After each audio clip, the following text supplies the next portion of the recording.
Com a graça, a misericórdia e a paz do nosso Deus, e nós experimentamos essa bênção durante toda a semana, né?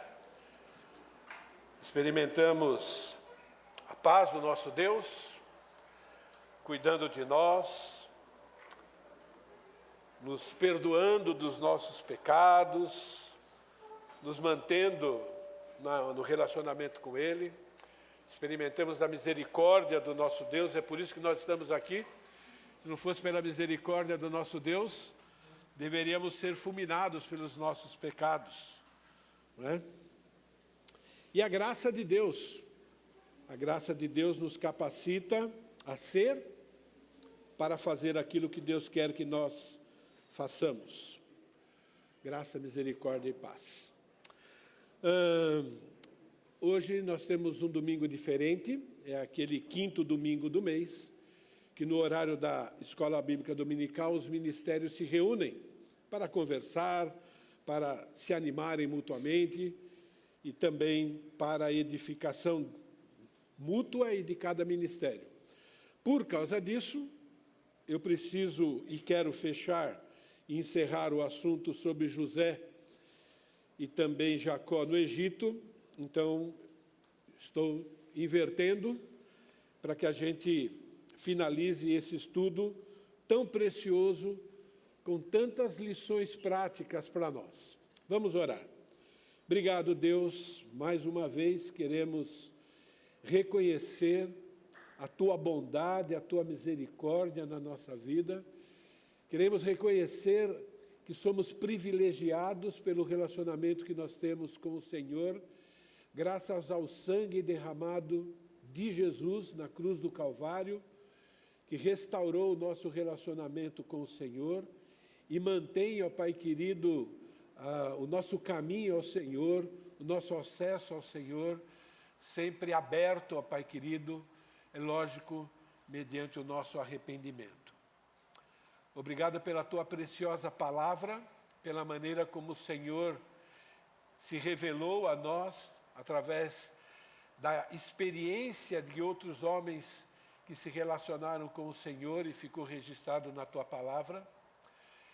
Pedimos, ó Pai querido, que à medida que nós relembramos essa verdade, para alguns não é uma recordação, né? Para alguns estão vendo, ouvindo isso pela primeira vez, que as lições, ó Pai querido, que podemos aprender, permaneçam gravadas na nossa mente, no nosso coração, e que nós, ó Pai querido, as pratiquemos no nosso dia a dia, para que possamos continuar mantendo o nosso relacionamento com o Senhor, para que possamos corrigir aquilo que precisa ser corrigido na nossa vida, para que a nossa vida cumpra o propósito que o Senhor deu a ela, através de Jesus, que é ter uma vida que te agrade e também ter uma vida, Pai querido, que cause impacto na sociedade e cause impacto também na vida dos irmãos. Pedimos que isso aconteça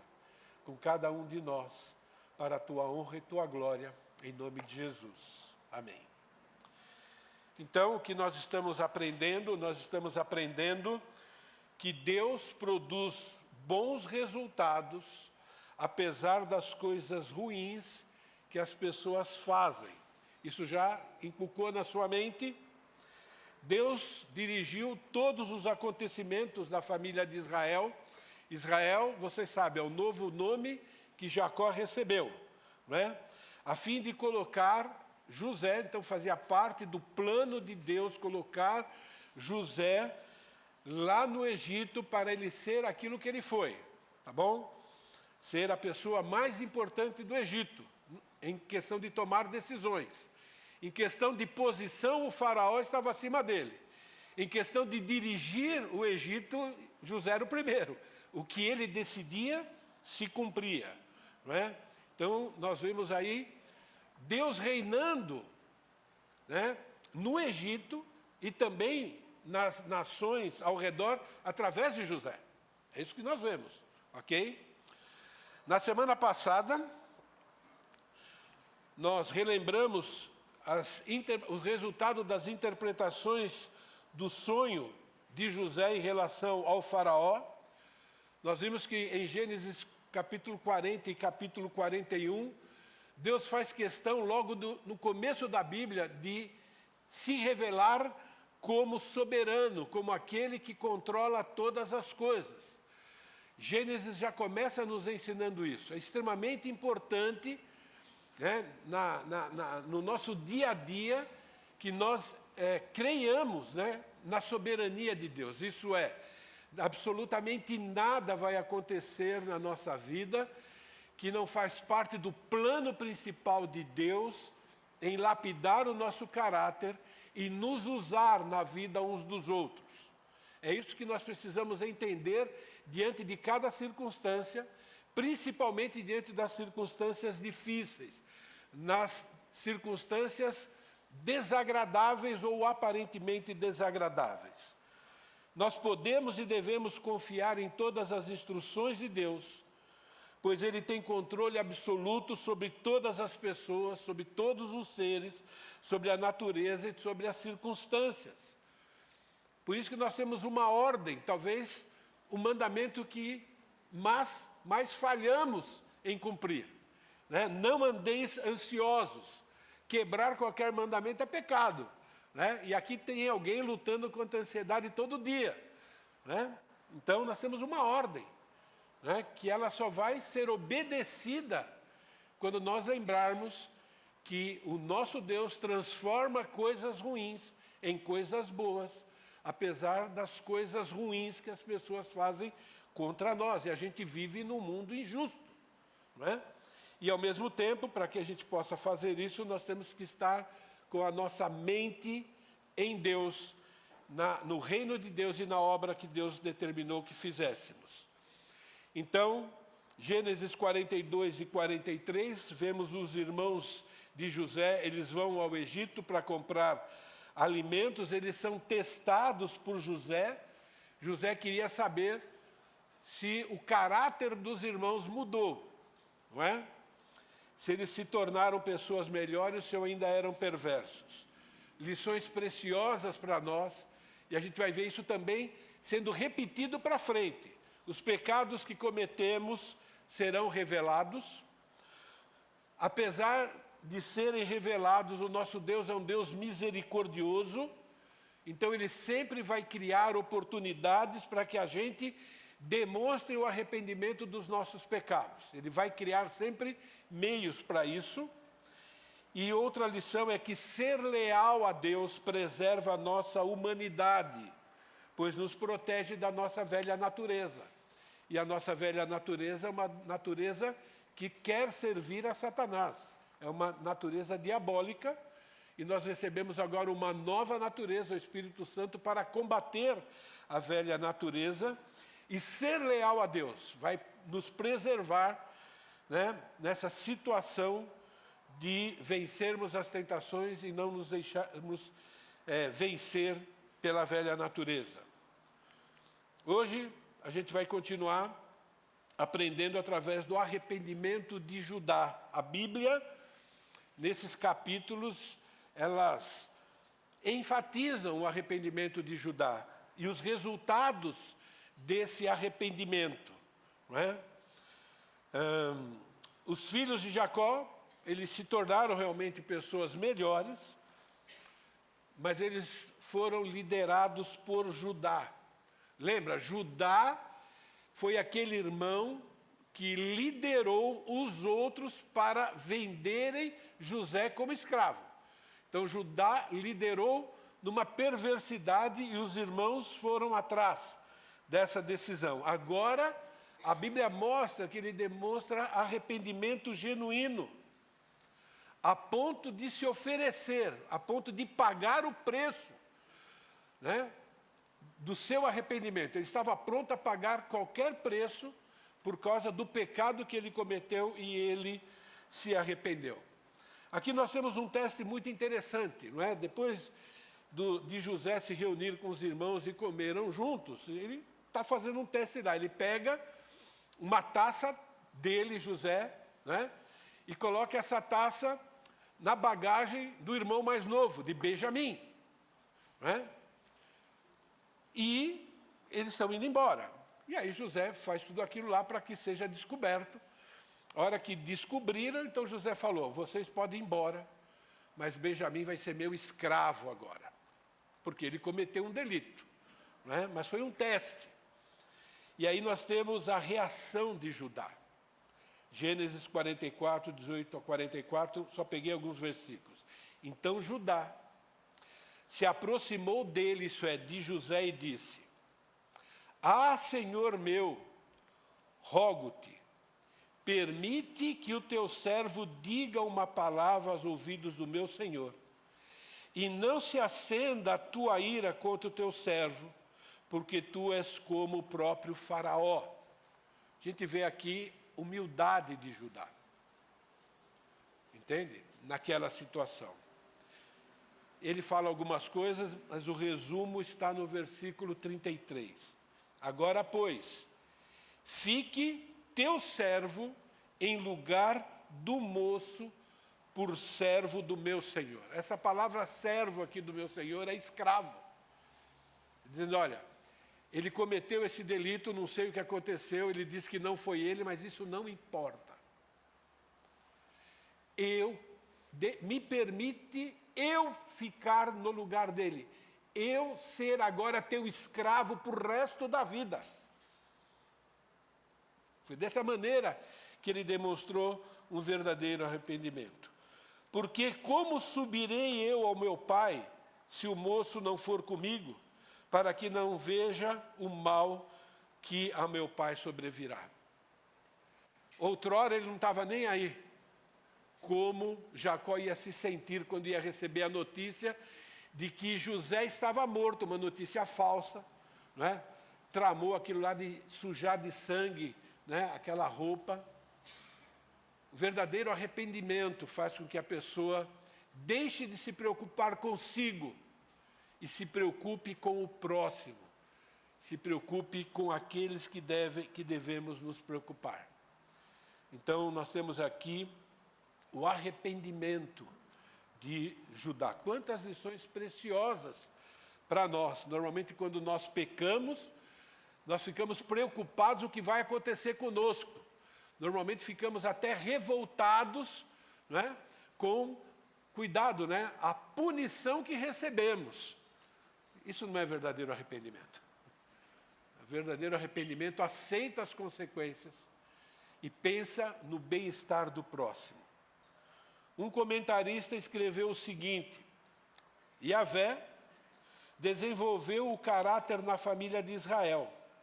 Jacó e família não mantiveram um nível elevado de moralidade nos anos anteriores.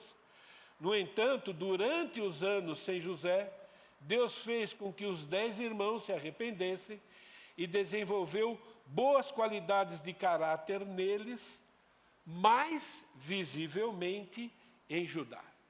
Então Judá se arrepende. E ele demonstra o arrependimento dele através de uma decisão radical. Pronto para ter uma vida de escravo, uma vida miserável. Por isso que nós temos aqueles textos ilustrativos, né? Se o teu olho te faz pecar, se tua mão te faz pecar, né? Contra o pecado, temos que ter decisões radicais. E o arrependimento revela se estamos arrependidos de verdade ou não. Em relação a José, Deus demonstra através de José que quando um homem é repetidamente humilhado, como José foi, e em seguida é elevado a uma alta posição, ainda assim ele pode reagir às injustiças anteriores com bondade, sem oprimir os outros ou sem se vingar. José tinha tudo, né, nas mãos para se vingar, para pagar olho por olho e dente por dente. Mas ele não fez isso. Por isso que no Novo Testamento, nós temos, por exemplo, para nós, ordens. Não te deixe vencer do mal, mas vence o mal com o bem. E o bem é fazer o bem para outra pessoa, não é fazer o mal. E José só fez o bem para os irmãos. não se vingou em absolutamente nada. Os testou, mas não fez nada contra eles, absolutamente nada. E nós recebemos essa ordem de maneira muito clara em 1 Pedro, irmãos. Finalmente, sede todos de igual ânimo. Veja uma unidade que ele espera que os cristãos tenham aqui neste mundo. A igreja, eu estou falando agora da igreja humana, a igreja local, da atualidade, é uma igreja que envergonha Deus. Normalmente, nós agimos e reagimos diante das injustiças da mesma forma que os descrentes reagem. Mas está dizendo, sede todos de igual ânimo. Deve haver uma unidade entre todos aqueles que são salvos de verdade. Sendo compadecidos, fraternalmente amigos, misericordiosos e humildes, não pagando mal por mal ou injúria por injúria. Antes, pelo contrário, bem dizendo, não é só deixar de fazer o que é errado, ainda fazer o bem. Não é? Não é simplesmente se omitir, é o despojar e o revestir. Irmãos, como isso é difícil. Né? Dentro da sua casa é difícil, porque na minha também é. Às vezes eu estou com tanta ira. Né? Fora, então, nem se fala. Pois para isso mesmos foste chamados. A gente foi chamado para quê? A gente foi chamado para pagar o mal com o bem. A gente foi chamado para sofrer injustiça e reagir de maneira bíblica, como Jesus reagiu. A palavra convocar, chamado, a gente foi convocado para isso. É a nossa vocação. Eu sei que isso não é novidade para a maioria, talvez nem para os novos convertidos. Mas nós temos que olhar agora para o nosso comportamento. Olha para a sua semana, olha para o seu mês. Não precisa olhar para muito mais para trás, não, gente. Não é? A gente foi chamado para isso, a gente foi salvo para isso. Pois quem quer amar a vida e ver dias felizes, agora vem aqui, né, um desafio e ao mesmo tempo uma promessa. Você ainda quer viver dias felizes mesmo num mundo injusto? Você ainda quer ter Deus, né, te alegrando e cuidando de você? Refreie a língua do mal. Olha, ele está falando de pagar mal com mal e ele enfatiza uma área extremamente importante, que é a área que a gente mais peca. Não é? Às vezes a gente não dá uma bolacha, né, em quem a gente acha que merece. Mas a língua, ela é rápida, muito afiada. Não sei a de vocês, mas a minha é. E é triste isso. Né? Então, olha, pois quem quer amar a vida e ver dias felizes, refreie a língua do mal, evite que seus lábios falem dolosamente. E essa palavra dolosamente aqui, tá bom? É falar qualquer coisa que produza algum tipo de dano. Mesmo que seja verdade, vai produzir um dano, na minha boca não vai sair. Por isso que a Bíblia diz, fala só o que vai edificar, só o que vai ajudar a pessoa a ser parecida com Jesus. Aparte-se do mal, pratique o que é bom, busque a paz e empenhe-se em alcançá-la. José recusou, ele rejeitou no seu coração qualquer pensamento ou qualquer tentativa de vingança contra os seus irmãos. Enquanto você estiver nesse mundo, e eu também, dentro da igreja, fora da igreja, não importa. Aqui é um lugar de pecadores e a gente comete pecados aqui e fora também. Você vai sofrer o mal, vai ser injustiçado. E a palavra de Deus ensina como agir. Não cometa o mesmo pecado que você está sofrendo. Reaja fazendo o bem. Não tem jeito. E Deus promete que vai garantir para nós vida de qualidade. Esse texto nos ensina que fazemos o mal de duas formas. Através de ações físicas e através da língua. E eu não quero mais falar sobre isso. Pense, já falei o que precisava falar. José foi fiel a Deus. Ele engoliu, né, as injustiças e simplesmente fez o que Deus mandou. Ele foi abençoado. e abençoou também os irmãos. Na prática, Filipenses capítulo 4, versículo 8 e 9, e eu gosto de trazer texto do Novo Testamento para mostrar como é que o Antigo Testamento e o Novo Testamento são uma harmonia. O que Jesus nos ensina, ele já estava sendo ensinado também no Antigo Testamento.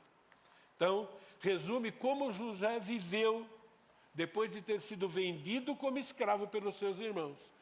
E revela o motivo pelo qual ele viveu dias felizes, mesmo sendo um escravo. Finalmente, irmãos, tudo que é verdadeiro. Você está percebendo aqui quantas vezes é repetido o termo tudo, a ênfase? Tudo que é respeitável, tudo que é justo, tudo que é puro, tudo que é amável, tudo que é de boa fama, se alguma virtude há e se algum louvor existe, seja isso que ocupe o quê? Começa aqui, ó, pensamento. Nada chega nas mãos, nem nos olhos, e nem na boca, e nem nos pés, que não passa primeiro pelo pensamento. Isso que ocupe a sua mente. Por quê? Nós temos que ter a mente de quem? De Cristo, pensar como Cristo pensa. E o que também aprendestes, recebestes, ouvistes e vistes em mim. Gente, Paulo está escrevendo isso. Significa que Paulo foi exemplo. Então é possível para nós, seres humanos normais, porque tem gente que fala, né? Bom, ser igual a Jesus. Bom, Jesus era Deus, não tinha velha natureza. Né? Bom, ele ainda é o nosso exemplo. E ele nos capacita. Mas Paulo agora está dizendo, o que vocês aprenderam de mim? Isso praticai. E aí tem o resultado. Só aí o Deus de paz será convosco. Senão, não. Não tem jeito. Reciprocidade no nosso relacionamento com Deus. Então, José é uma prova clara. Está lá na Bíblia, né? E ele chegou no lugar que chegou, porque ele cumpriu isso. Depois de viver aproximadamente 17 anos, então, tem outros capítulos que a gente pulou, porque eu quero terminar com esse que é o principal. Então, José mandou buscar os irmãos, mandou buscar o pai, veio toda a comitiva, né, com tudo aquilo que eles tinham, foram para uma terra especial, Deus preservou tudo isso, e agora Jacó está pronto para entregar o seu espírito a Deus. Ele sabe que ele vai morrer, e lá no seu leito de morte, ele chama seus filhos para dar a bênção patriarcal, proferindo profecias, mostrando o plano de Deus para a vida do mundo e para a vida de cada um dos irmãos, né, de José, ou para cada um dos filhos de Jacó. Então, naquele momento, né, Deus usa Jacó para falar sobre o futuro. Deus revela mais uma vez o quê? A soberania dele. Né? Então, aquele texto, né, todos os nossos dias foram escritos e determinados por Deus, está em Salmo, é uma leitura poética, mas é verdade. Literalmente isso, né? Deus, né, tem o nosso futuro e o futuro de todas as pessoas nas suas mãos. E Gênesis 49 diz, depois chamou Jacó seus filhos e disse, ajuntai-vos, e vos farei saber o que há de acontecer nos dias vindouros.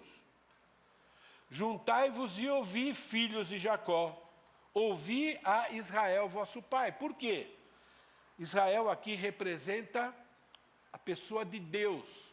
E agora ele está transferindo a bênção, dada primeiramente para Abraão, e depois dada para Isaac, e agora chegou a Jacó, e agora Jacó precisa agora transferir essa bênção. E agora ele vai dizer, né, o que vai acontecer. Os 3 filhos mais velhos sofrem prejuízos pelos pecados cometidos. Isso é muito importante. Rúben era o primogênito, o pecado dele foi se prostituir com uma das servas de Jacó. Para uma das servas que foi dada a ele pela esposa para gerar filhos. E cometeu aqui o pecado de incesto. É interessante que a gente não vê na Bíblia nenhuma declaração de Rúben de arrependimento em relação a isso. A Bíblia mostra que Jacó viu isso acontecendo. Ele diz: Rúben, não serás o mais excelente. Por quê? Porque essa bênção era do primogênito. Você está perdendo a sua primogenitura. A bênção que seria para você, dada para Abraão, dada depois para Isaac, agora passou para mim, agora eu não vou dar para você.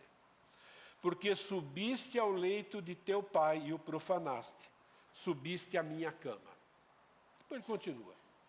Simeão e Levi, o segundo e terceiro filho, foram repreendidos e punidos pelo pecado de assassinato dos siquemitas e saquear aquela cidade.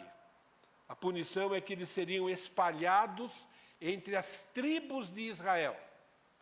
Iriam perder a identidade deles como grupo, vamos dizer assim, num certo nível. Simeão e Levi, eles se vingaram.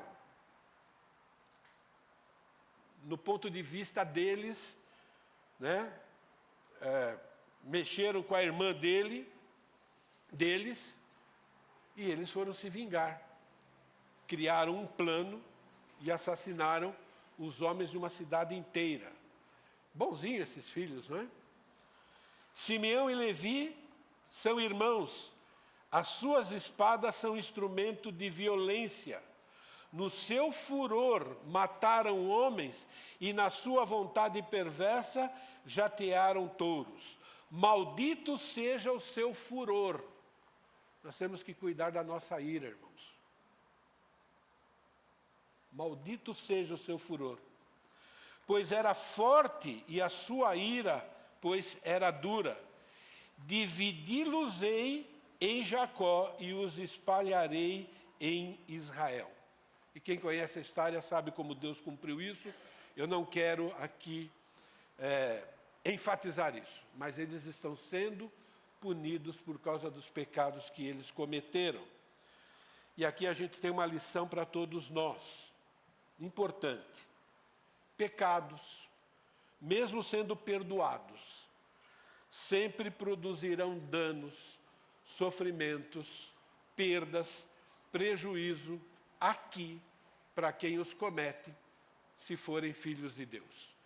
Se não forem filhos de Deus, vai para o inferno e vai serem punidos eternamente. É muito importante que nós entendamos isso.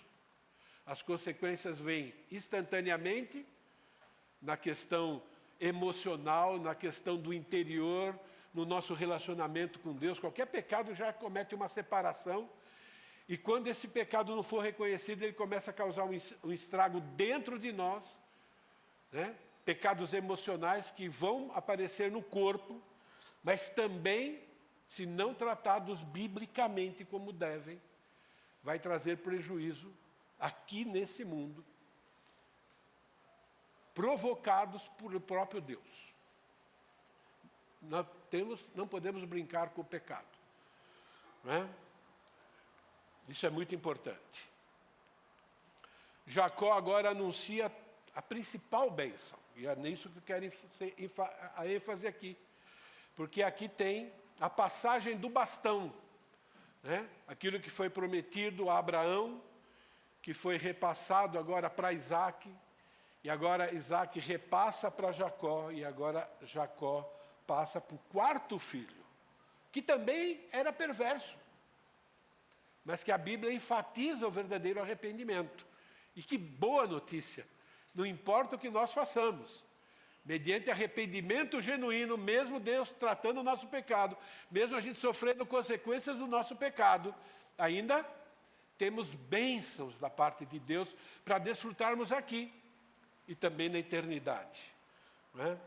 Então, aqui temos a bênção abraâmica. O arrependimento de Judá deu a ele o privilégio de assumir o lugar do primogênito. E aqui esse texto, irmãos, tem que nos acompanhar. O que encobre as suas transgressões jamais prosperará, nunca prosperará.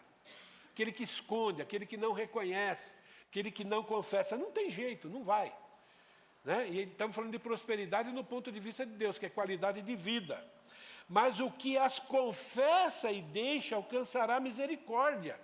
E além da misericórdia, veja bem, feliz o homem constante no temor do Senhor. Mas o que endurece o coração cairá no mal. Quando alguém fala para você que você pecou, no mínimo você tem que levar isso muito a sério e pensar muito, mas muito mesmo. Né? Pode ser que ele esteja errado, mas você tem que pensar muito. Né? Então Judá aqui se torna o sucessor da aliança abraâmica. Ele é o canal de bênção para ele, para a própria família, para o próprio grupo e também para as nações e para os demais seres humanos. Apesar de ser o quarto filho, Judá foi escolhido para ser o descendente que reinará sobre Israel. Israel nem tinha ideia, era um povinho aqui, miudinho. Né? Mas está dizendo, olha, você vai reinar sobre Israel, e não é só sobre Israel, não. Você vai reinar sobre as nações. E você vai ser o canal de bênção para todas as famílias. Então, as outras tribos de Israel, isso é, os irmãos de Judá, agora vão se encurvar a ele, como eles tinham se encurvado para José. Lembra que todo mundo se encurvou diante de José? Agora está dizendo, não, só que isso vai acontecer no futuro em relação a Judá. E mostra que Judá vai ser aquele que vai derrotar os seus inimigos e os inimigos de Israel. Gente, 1.400 anos, 1.300 anos, né, antes da vinda do Messias, muitas dessas promessas não se cumpriram ainda, mas foi dada. Judá, teus irmãos te louvarão, a tua mão estará sobre a cerviz dos teus inimigos, todos eles, e os filhos de teu pai se inclinarão a ti. Bênção. O descendente de Judá governará não apenas a família de Israel, isso é, não apenas o povo de Israel, mas também outras nações. O cetro não se arredará de Judá, nem o bastão de entre os seus pés, até que venha Siló, e a ele obedecerão os povos. E os povos aqui está no plural. Os povos aqui se refere aos gentios do Antigo Testamento. Está separando agora Israel e daqueles que não é Israel. Os gentios obedecerão o descendente de Judá. Parte dessa profecia se cumpriu de maneira territorial na época de Davi, na época de Salomão. Aqueles países ao redor se submeteram, mas eles não eram o mundo todo ainda.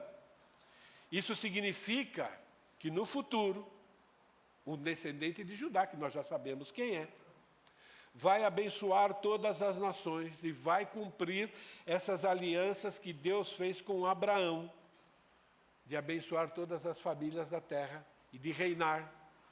E isso tem que ser interpretado literalmente, senão nada é literal. Inclusive, o céu deixa de ser literal para nós. É muito importante que a gente entenda isso. Né? Lembra para que Deus criou Adão? Não criou Adão para reger o planeta todo? O diabo não vai ter vitória. A tribo de Judá carregará o cetro real, que é um sinal de liderança sobre todas as tribos de Israel e também sobre todas as nações do mundo. O cetro não se arredará de Judá, nem o bastão entre os seus pés, até que venha Siló, e a ele obedecerão todos os povos. E ele aqui está no singular, é um pronome, é uma profecia que trata de um descendente, que nós já sabemos que esse descendente é Jesus.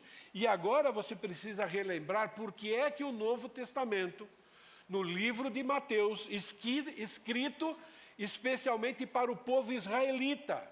Por que lá na genealogia de Jesus Cristo trata dessa aliança? Por que na genealogia aparece o nome Abraão? Por que na genealogia aparece o nome Isaque? Por que na genealogia aparece o nome de Jacó? E por que na genealogia aparece Judá? Não aparece Rúben, nem Levi, né? Entende? Nem Simeão, mas Judá. Veja como Deus é soberano e dirige a história, né? Genealogia de Jesus Cristo, e ele pula para Davi, para apresentar o Messias, e o rei veio, e a gente vai falar mais sobre isso, né? Destacar que Jesus é descendente do rei Davi, tá bom? Diretamente ligado à profecia de Judá. Filho de Abraão, Abraão gerou Isaque, Isaque gerou a Jacó, Jacó a Judá e a seus irmãos. Judá, aí vem toda a genealogia de Jesus, que eu não vou ler aqui. E Jacó gerou a José, marido de Maria, mostrando que quem tinha que ser rei de Israel, quando Jesus veio, era José, né? Na qual nasceu Jesus, que se chama Cristo. Quer dizer, ele é o Messias prometido lá no Antigo Testamento, de sorte que de todas as gerações de Abraão até Davi são 14, de Davi até o exílio da Babilônia 14, e desde o exílio da Babilônia até Cristo 14, mostrando que Jesus veio no dia, na hora, pré-determinado por Deus em várias profecias do Antigo Testamento, inclusive na profecia de Daniel, que nós estudamos quando estudamos profecia. Mostrando que Jesus completa e cumpre cabalmente, né? E não há espaço para um outro Messias. A promessa feita por Deus a Davi, que é destacado em Mateus, está em 1 Crônicas 7,14. Eu a confirmarei na minha casa e no meu trono para sempre, e o seu trono, ele está falando com Davi aqui, será estabelecido para sempre. Jesus é o descendente de Judá. E o Novo Testamento reserva um capítulo, o último capítulo da Bíblia, mostrando como é que tudo vai ser cumprido, né? É interessante, eu tenho ouvido algumas mensagens do Adalto, né? E ele enfatiza, né, a simetria da Bíblia. E ele diz, né, a criação começa com o quê? Deus criando, né, os céus e a terra. Como é que Apocalipse termina? Falando de novos céus e nova terra. Não é assim? Interessante, não é? Então, termina como começa, mostrando que nós vamos participar de tudo aquilo. Jesus é o descendente de Judá, que irá voltar para cumprir plenamente a profecia feita por Jacó. Gente, lembra? 1.300 anos antes de Cristo, nós estamos no ano de 2025, quase 4.000 anos, 3.500 anos. E a Bíblia diz quando é que isso vai ser cumprido, literalmente. E entre esse espaço, várias profecias que já foram cumpridas, mostrando que Deus está conduzindo a história. Apocalipse capítulo 5, todavia um dos anciãos me disse, não choreis, eis o leão da tribo de Judá. E Jacó falou para Judá, você é um leãozinho. E profetizou. Venceu para abrir o livro e os seus 7 selos. Lembrando de novo, Jesus, descendente de Judá. Está trazendo agora para o Novo Testamento a promessa feita aqui, mostrando a unidade das Escrituras. Ele vai cumprir. Senão, quem é que garante que ele vai cumprir? Nós, nos céus, por causa do sangue de Jesus. Apocalipse 19, versículo 11 a 16. Mostra como é que vai ser a segunda vinda de Cristo. Vi o céu aberto, eis um cavalo branco. Agora não é mais jumentinho, não é? Agora não é mais jumentinho. Jumentinho é mais humilde. Então, a primeira vinda de Jesus foi realmente para pagar o preço dos nossos pecados. Foi para oferecer perdão, restauração, né? Eis cavalo branco e o seu cavaleiro que se chama fiel e verdadeiro, e a ênfase agora qual é? E julga e peleja com justiça. Por isso que ele vem de cavalo branco. Agora é um Deus julgador, um Deus de juízo. Seus olhos são como chama de fogo. O que o fogo faz?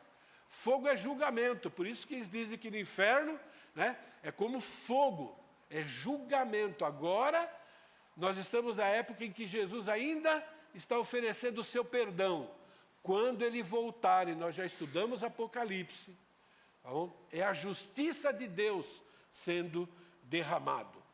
Aqueles que rejeitaram, né, Jesus num burrinho, não tem como não lidar com Jesus no cavalo branco. Na sua cabeça há muitos diademas, ele é o Deus Todo-Poderoso e o Rei de tudo.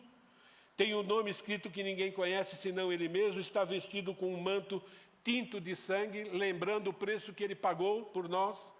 E o seu nome se chama Verbo de Deus. Como é que João apresenta Jesus, né, no Evangelho?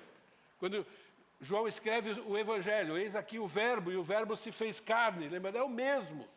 Só que agora ele vai vir desse jeito, né? E seguiam-nos os exércitos que há no céu. Lembra a profecia sobre Judá? Ele vai ter um exército valente e um exército poderoso, montado em cavalos brancos com vestidura de linho finíssimo, branco e puro.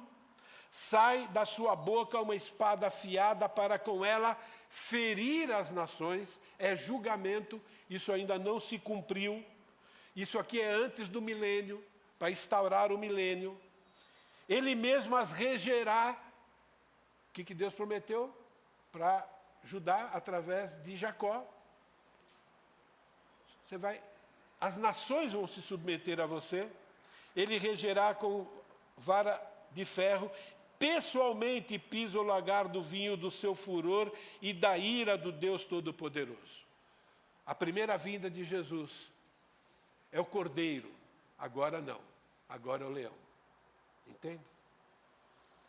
Tem no seu manto e na sua coxa um nome escrito: Rei dos Reis, Senhor dos Senhores. Cristo não está reinando fisicamente através da igreja. Isso é uma invenção, uma má interpretação das Escrituras. E aqui está a interpretação certa, não é? Essa profecia não te anima?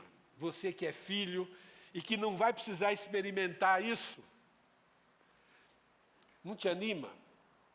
Jesus não foi derrotado naquela cruz. Não era um coitado, não era indefeso, fazia parte do plano de Deus, para oferecer perdão. Lá na cruz, eu sempre lembro, se Jesus assoprasse, todo mundo morria. Ele não fez isso, porque ele vai fazer isso depois. Mas agora, época de perdão. Ele morreu para pagar o preço dos nossos pecados, para oferecer perdão, para oferecer restauração, para oferecer comunhão. Por isso que a gente não vai sofrer a segunda morte. Jesus vai voltar como rei, vai governar sobre Israel e todas as nações do planeta. Uma promessa feita, e Deus cumpre promessa. Ninguém, nenhuma nação e nem as nações reunidas do mundo inteiro que vão fazer isso, né, na batalha do Armagedão, e vão ser destruídos rapidamente. Então ninguém, nenhuma nação, nenhum ser humano, nenhuma força pode impedir o Deus Todo-Poderoso de cumprir o seu plano. Nem o Darth Vader, nem quem você acredita, não importa, entende? Ninguém, né? As palavras de Jó eu gosto de repetir: bem sei que tudo podes, nenhum dos teus planos pode ser frustrado. Isaías 43:13, ainda antes que houvesse dia, eu era, mostrando a eternidade de Deus, e nenhum há que possa livrar alguém das minhas mãos, agindo eu, quem impedirá? Isaías 46:10, que desde o princípio anuncia o que há de acontecer, e desde a antiguidade as coisas que ainda não sucederam, que digo, o meu conselho permanecerá de pé, farei toda a minha vontade.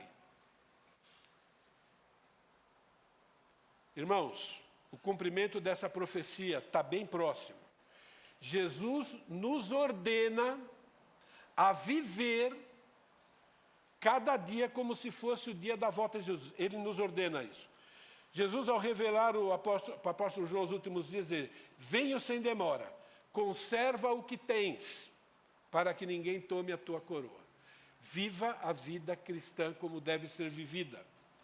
Ele começa o Apocalipse e termina da mesma forma. Eis que venho sem demora. Bem-aventurado aquele que guarda as palavras da profecia desse livro. E nós não temos o direito de pensar, mas já passou tanto tempo. Ele está dizendo, você tem que viver acreditando que vai ser a qualquer momento. É isso que Deus manda a gente fazer. Versículo 12, olha quantas vezes ele repete. Eis que venho sem demora, e comigo está o galardão que tenho a retribuir cada um segundo as suas obras. E versículo 20, aquele que dá testemunho dessas coisas diz, venho sem demora. E a gente responde o quê? Amém, vem Senhor Jesus. Finalizando, uma palavra de esperança, enquanto a gente aguarda o cumprimento dessa promessa. Isaías 66, 1 e 2. Assim diz o Senhor, o céu é o meu trono, e a terra o estrado dos meus pés. Que casa edificareis vós? E qual é o lugar do meu repouso? Porque a minha mão fez todas essas coisas, todas vieram a existir, diz o Senhor. E agora para nós, irmãos. Primeiro lembra quem é Deus. Mas o homem para quem olharei, e aqui aquele olhar paterno, misericórdia, aquele olhar assim, que quer nos abraçar. Para esse homem, aqui, o homem aqui não é o sexo masculino, irmãos, é o ser humano. Eu vou olhar para esse, a minha atenção especial é para esse tipo de pessoa.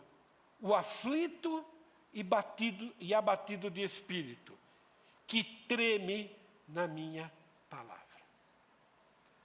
O aflito e abatido de espírito são aqueles que continuam reconhecendo os seus pecados. Ouvimos a mensagem do sermão que fala sobre isso. Somos salvos, mas ainda somos pecadores. Todo dia, seja por pensamento ou por palavra, a nossa velha natureza se manifesta. Você tem espírito abatido quando você peca. Espírito abatido e aflito, para quem o Senhor está olhando com todo carinho, é aqueles que continuam se entristecendo de verdade por ofender Deus. Por entender que cada pecado é primeiramente contra Deus.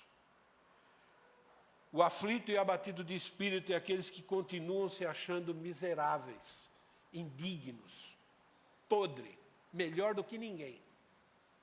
É o que significa, entre outras coisas, aflito e abatido. É assim que você se enxerga no fim de cada dia. É assim que nós nos enxergamos quando pecamos e quando vemos outros irmãos pecando. Ainda você se vê pior que aquele irmão. Se você não se vê assim, você não está recebendo esse olhar de Deus, não. Mas Ele quer olhar para você assim. O que treme diante da minha palavra é aqueles que continuam lutando contra a velha natureza. É isso que é tremer diante da palavra de Deus. Sei que sou pecadora, não quero parar de lutar contra a minha velha natureza. Ela está aqui. Os que tremem diante da minha palavra são aqueles que não se rendem ao pecado, mesmo quando voltam a pecar. Que entendem que Deus está pronto para perdoar. Entende? Como Judá fez. Como Paulo fez. Os que tremem diante da minha palavra são aqueles que sabem que são capazes de abandonar o relacionamento com Deus e tem medo santo que isso aconteça. Eu tenho medo, irmãos. Eu tenho medo de perder o ministério e tenho medo ainda maior de abandonar Deus, de experimentar pecados de propósito. E Deus falou, chega, vou entregar você para a sua própria vontade. Eu tenho medo disso de verdade, não estou falando da boca para fora aqui não. Faz parte das minhas orações, porque eu sei que eu sou capaz. Eu não sei se você sabe, se você acha que não é. E aí eu não invoco a soberania de Deus, eu invoco para mim a responsabilidade diante disso. Irmãos, ore por você mesmo, agora, nesse momento. Agora, feche o olho e ore por... Não ore por ninguém mais, não. Agora não, você pode orar. Agora ore por você mesmo. Vou te dar um tempo para isso.